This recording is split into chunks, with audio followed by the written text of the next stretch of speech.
Yun, pagka mainit ang panahon, dito lang kami, Switzerland. Yan, banding-banding lang. Yan, o, tingnan nyo yung mangga, o. Switzerland. Kami kasama, Abnoy. Abnoy. Ano, bibingkang itlog. Bugok na itlog.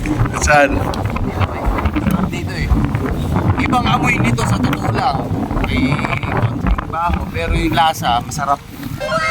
Masarap pag kung titignan mo, para siyang mamon eh. Pero hindi naman talaga siya mamon. Akala ko, Abnoy ka na eh. Minsan ha-abnoy na talaga. El Papi! Oh. 50 pesos na abnoy ko yan. Masarap ba yan? Kasing sarap mo. Hindi po balata. Wala bossing. Dito kayo, shoutout sa lahat ng mga taga Siniluan. Dito kayo bibili kayo, masarap dito. Yan, tinapay yan, ha. Yan, bibingkang itlog yan. Kaya may tawad dyan. Ayun o, may kasama pati siyang may kasama siyang itlog na Pero ang ginagawa talagang ganito, yung bugok na itlog. Eh, di ko. Tapos mo yung suka nila, solid to. Ayun o, pulang-pula na yung suka. Daming sili nito. Kaya makikiano paghatiin mo nga sa dalawang lalagyan. Ibang amoy!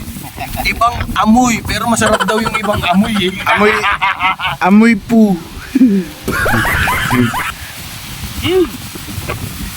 Mukha siyang mamon, di ba? Mukha siyang tinapay, pero hindi naman. Akala ko kuning Abnoy. Ow. Pwede isama to. Gusto nun? Halika.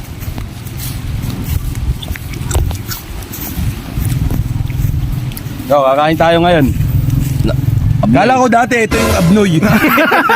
Ay, Abnoy naman talaga yun eh. Ito pala yung abnoy.